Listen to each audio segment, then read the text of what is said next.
Yeah, the first thing I'd sure like to wish everybody great safety in our state and throughout the South. I know some bad weather has probably already hit parts of Mississippi. I was talking to a guy in Alabama, said the weather's gotten bad over there, and hope everybody stays safe. We were supposed to travel out tonight.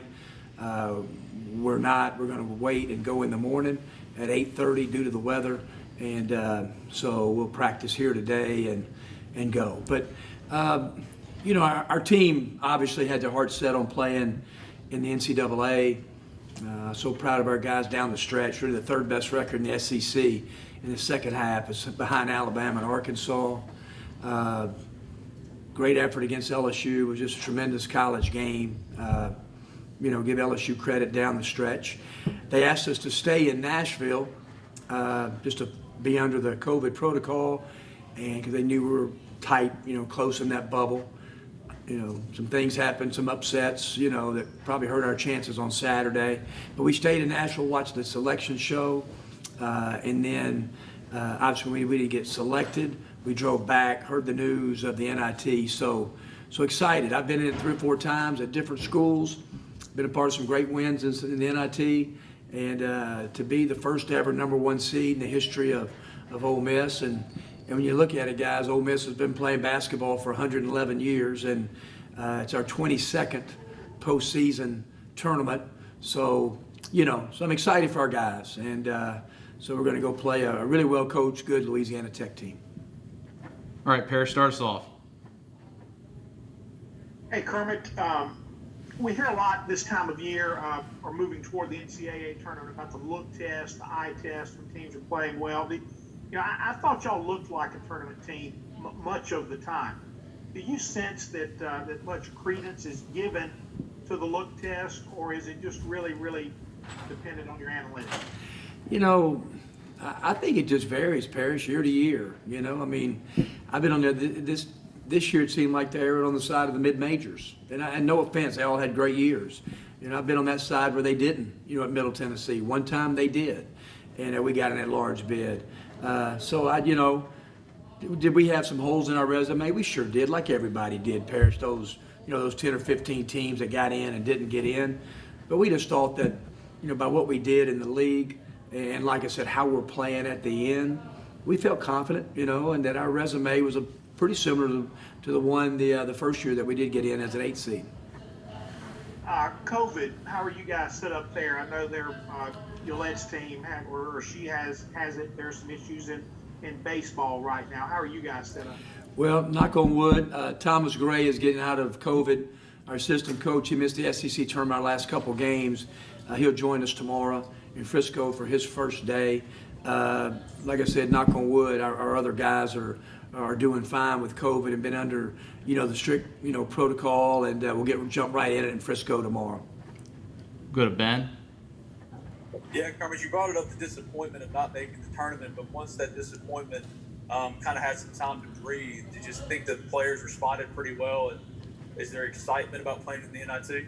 There are with a lot of our guys. KJ Buffin has opted out of the NIT, and so, but I can just say this, Ben, we're just excited about, I am coaching the guys that want to represent Ole Miss and look forward to playing in the postseason, and so those guys that we had practice yesterday, they were really excited and looking forward to going. As far as KJ is concerned, is him opting out of the NIT, does that affect his future in any other way? Yeah, I'm just going to leave it at wanting to coach the guys and talk about the guys that want to be in our program, Ben. Go to Nick. Other than KJ, are you expecting to be full strength?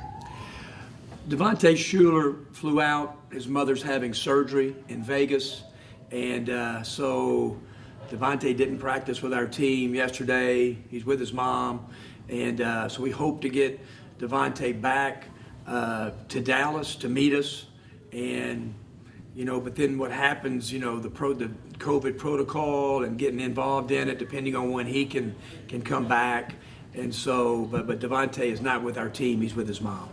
So we wish, Ms. Linda a recovery and a successful surgery. Go to Courtney. Who kind of Oh, sorry, Nick. Nick, you can go No ahead. worries, Adam. Who would you need to step up if KJ and Devontae can't go? Who Well, you know, Jarkel's got to play a lot of point. Excuse me, Nick. Jarkel will have to play a lot of point. You know, Matthew Morrell and Austin Crowley. You know, minutes will go up. I think Luis Rodriguez will need to take a big jump. You know, and Romelo White, you know, needs to play like the best player in the tournament. He's capable of doing that. And we got some other guys, you know, as far as, you know, Robert Allen, Sammy Hunter. So we'll have to have some different guys to, you know, and we've done that. I mean, we've had some guys that have stepped up when we fought some different injuries and different things along the way this year. All right, Courtney, go ahead.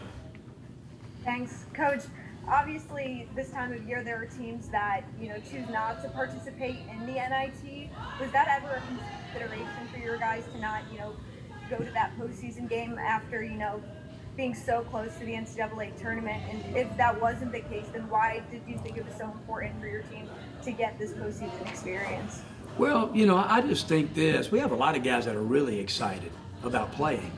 You know, I think, you know, some people, they see a lot of the football players that opted out of bowl games, you know, and I can understand maybe if the draft status is real high. But I don't know. I guess I just, you know, you get to go chance to play in a prestigious tournament on national TV with your best friends, the guys on your squad. And so I know the guys in our gym today are excited about playing. And but, you know, it is a disappointment. I've been on both sides of it. It's a disappointment when you sit there and you think, you know, your players, you think you deserve to be in and you don't get in. And nothing against the committee at all. And it is. There's a sunken feeling, you know. But then I think it takes a couple days and to get guys excited about it. And so, like I said, we had a real spirited practice yesterday. Go to Neil. Did you call on me, Adam? Yes, yeah, go ahead, Neil. Okay, I couldn't hear for a second. No worries. Kermit, with the news about KJ in mind, and obviously there's some other guys that are leaving and guys that are going pro and that kind of thing, you've got a lot of available spots. Have you gotten involved in the transfer market at all to this point? Yeah, heavily. Neil, with high school guys that are still available, and we want to have a great mixture always. And obviously we signed the 3 guys early, and sure, we've been on Zoom calls the last 2 or 3 days with guys that have entered the transfer portal. There's some really good talent out there, and so I think probably like everybody else has done, you know, it's just, you know, in this day and time, you know, it's going to be ever-changing rosters in college basketball. And I know we're not accustomed to this much change throughout college basketball. It's going to happen, and but still, you know, we feel good about like high school guys in our program that are here. You know, from Austin Crowley to Matthew Morrell, Luis Rodriguez, Sammy Hunter, good high school players. You know, the 3 high school players that we've signed early. So we're not going to abandon high school basketball at all. That's going to be a top priority. But yeah, to get a guy like Romelo White to fit a perfect, you know, a need, Robert Allen, those kind of guys, yeah, we'll still be involved in that market, Neil. Go to Ben. Yeah, to piggyback off of that from Neil, Kermit, as far as the numbers you're working on or operating with, did you have a number in mind, and how many could you potentially add this spring, do you think?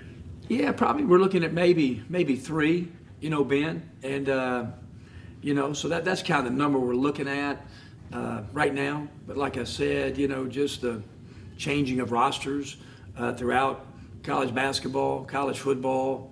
You know, I think even the teams that are in Indy right now in the bubble, as soon as their season is over, then they'll go through the same things, whether guys are going pro or whether seniors are coming back, transfer. I mean, so there's just going to be an influx. It's just something we're all going to have to manage like we've never managed before throughout the rest of, you know, college basketball the next 8 or 10 years. We'll go back to Parrish.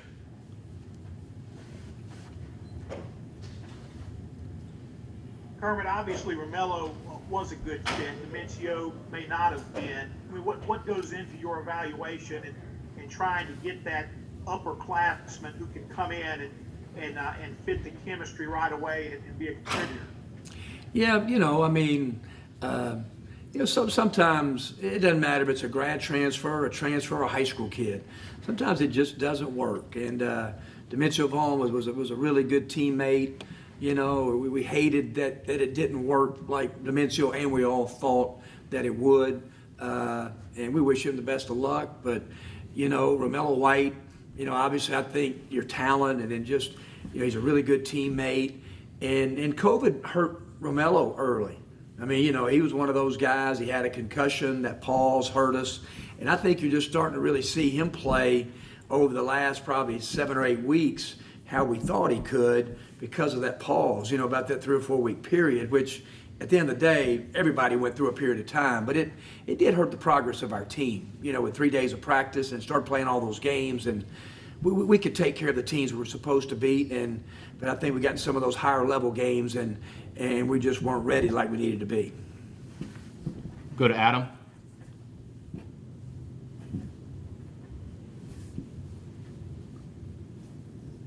Coach, looking ahead towards Louisiana Tech, what do you expect to see from them?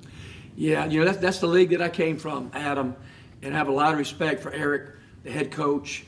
They're talented. Gosh, they play so hard. They won their league and just lost a heartbreaker to North Texas in the semifinals. They're very deservingly of the NIT. Good guards. They're one of the very best defensive teams in college basketball. They've got good depth. They've got really good pieces. And so I've played against that team when Mike White was there and coached against Eric's teams. And Louisiana Tech just has a really good program. And so we're going to have to play at a high level to win. Back to Nick. Remember, what do they do so well defensively? It just seems like they kind of put pressure on guards.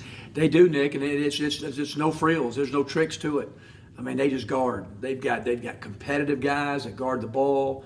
They guard around the goal. 29% from three, under 40% from the field. They'll press some in the full court. But yeah, they just got really highly competitive guys that play extremely hard, and they're well coached. Between y'all and Louisiana Tech, St. Louis, Colorado State, Memphis, it seems like a lot of defense-first teams are in this tournament. Just how do you go about preparing for a tournament when so many games project to be low scoring? Yeah, and obviously the two teams, we played Mississippi State twice, and Randy Bennett, who's a great friend of mine, I worked with him at Idaho, at St. Mary's. They'll play tonight. Two other, Ben's team's a good defensive team. St. Mary's has always been great defensive teams. You're right about that, Nick, and I looked at that the other day. There's a lot of really tough-minded teams, and I think that's how they got to the NIT, and I'm sure a lot of those guys felt the same way. I'm sure Memphis felt the same way. They were trying to get an NCAA tournament, but, I just think a lot of teams that are in postseason right now, even though you're Alabama and make a bunch of threes, they were probably one of the best top two defensive teams in our league.